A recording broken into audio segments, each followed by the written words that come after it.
Suku Dani adalah salah satu suku yang terkenal dan terbesar yang ada di Papua.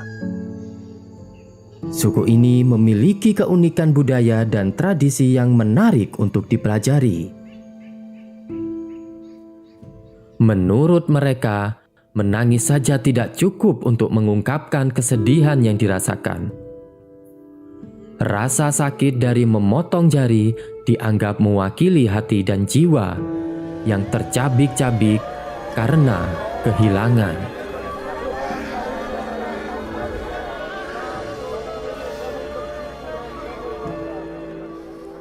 Sebagai salah satu provinsi terluas di Indonesia, Papua memang menjadi rumah bagi banyak suku bangsa.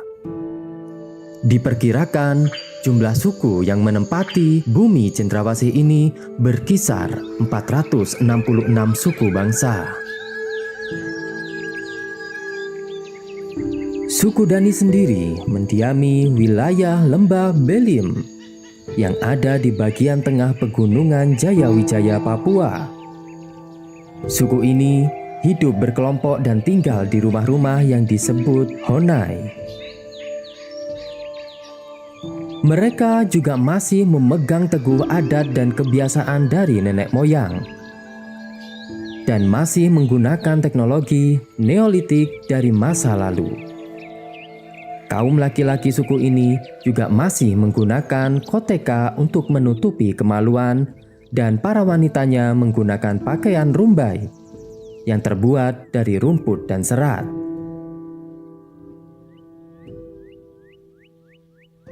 Asal-usul suku Dani.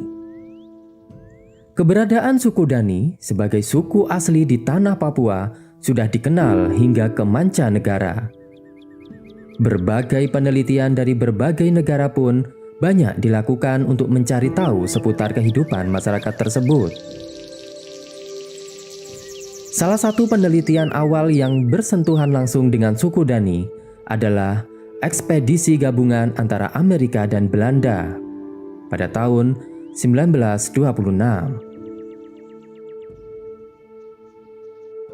Nama Dani sendiri diberikan oleh para peneliti pada ekspedisi Sterling.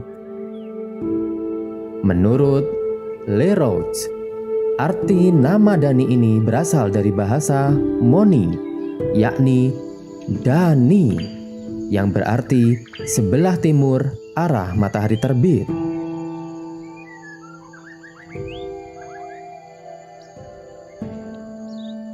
Para penduduk asli suku Dani sendiri tidak tahu siapa yang memberikan nama suku mereka.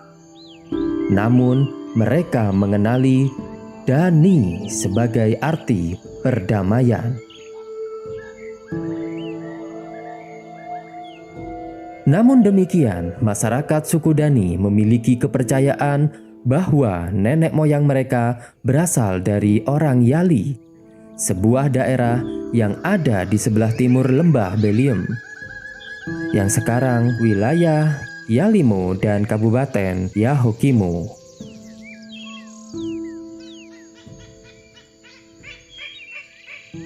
Kehidupan masyarakat suku Dani. Suku Dani sendiri dikenal telah menempati wilayah Lembah Belim sejak ratusan tahun silam. Mereka hidup sebagai petani yang terampil. Mereka bahkan telah memiliki kemampuan untuk menggunakan perkakas dan alat-alat pertanian tradisional. Alat-alat seperti kapak batu, pisau dari tulang binatang, bambu, dan juga tombak dari kayu galian yang sangat kuat dan berat. Selain bertani, sebagian masyarakat suku Dani juga mencari makan dengan berburu dan berternak.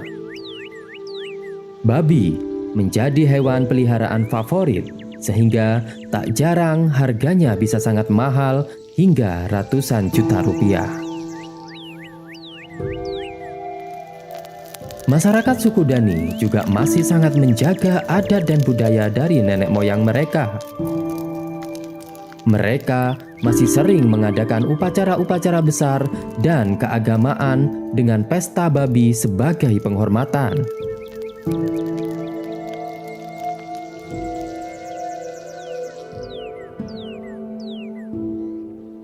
Perang antar klan dan kelompok juga masih kerap dilakukan meski tidak sebanyak dulu.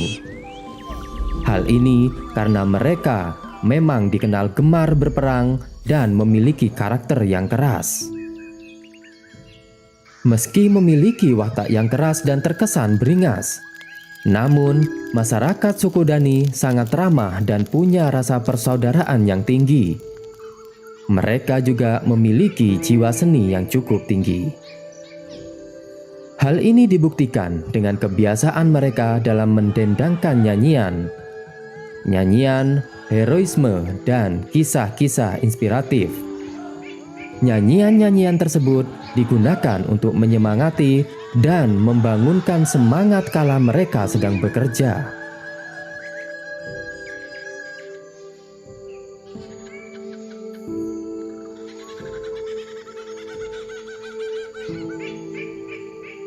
Penduduk dan sistem kekerabatan suku Dani. Jumlah penduduk suku Dani yang mendiami wilayah Lembah Beliem ini diperkirakan berkisar 60.000 jiwa. Mereka hidup secara berkelompok atau komunal dalam satu komunitas. Mereka tidak mengenal konsep keluarga, di mana satu orang ayah, ibu, dan anak-anaknya tinggal dalam sebuah rumah. Mereka adalah masyarakat yang berkelompok. Artinya, dalam sebuah tempat yang disebut sili, tinggal beberapa keluarga di dalamnya. Biasanya antara 3 sampai 4 kepala keluarga. Sistem kekerabatan masyarakat suku Dani ini dapat dibagi menjadi 3 jenis, yakni kelompok kekerabatan, paroh masyarakat, dan kelompok teritorial. Kelompok kekerabatan yang terkecil adalah keluarga luas, yakni terdiri dari 3 sampai 4 keluarga inti bersama-sama menghuni tempat tinggal perumahan. Paroh masyarakat adalah struktur masyarakat yang merupakan gabungan beberapa klan kecil yang disebut ukul oa. Dan kelompok teritorial yakni gabungan kelompok keluarga luas dalam kompleks perumahan. Masyarakat suku Dani senantiasa hidup berdampingan dan saling tolong-menolong satu sama lain. Misalnya dalam membuka areal perkebunan, mengolah tanah hingga mendirikan rumah.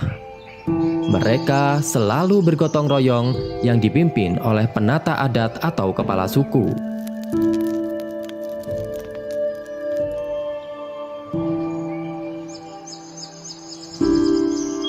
Sistem kepercayaan.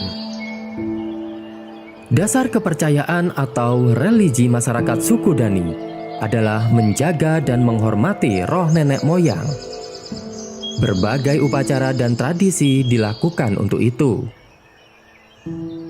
Mereka percaya bahwa roh-roh nenek moyang, laki-laki dan perempuan masih ada di hutan-hutan dan tinggal di tumbuhan, di pohon, dan hewan.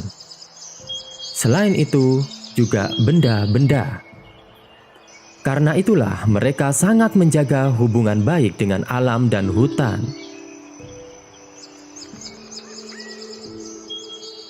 Mereka melakukan berbagai upacara untuk pemujaan terhadap arwah nenek moyang tersebut.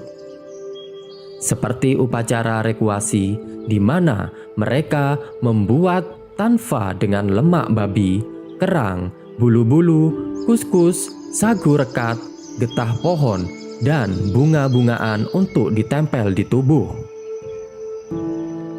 Sementara tangan mereka akan menenteng senjata-senjata tradisional seperti tombak, kapak, parang, dan busur panah.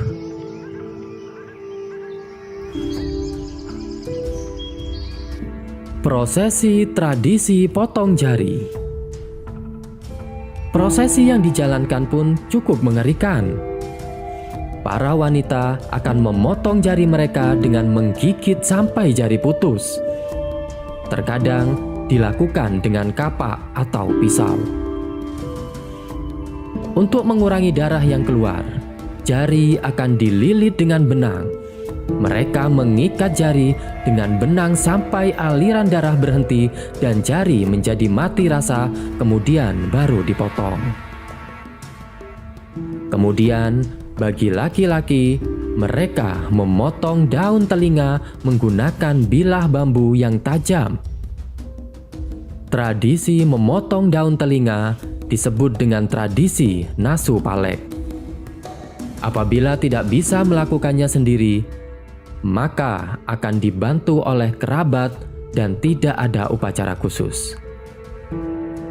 Asalkan jari sudah terputus, maka tradisi iki palek telah terlaksanakan. Luka akan dibalut dengan daun dan diperkirakan 1 bulan kemudian luka akan mengering serta menjadi sembuh. Jika yang meninggal adalah orang tua, maka 2 ruas jari yang dipotong. Apabila sanak saudara, maka hanya 1 ruas jari yang dipotong. Sebelum dipotong, mereka yang jarinya akan dipotong membaca mantra.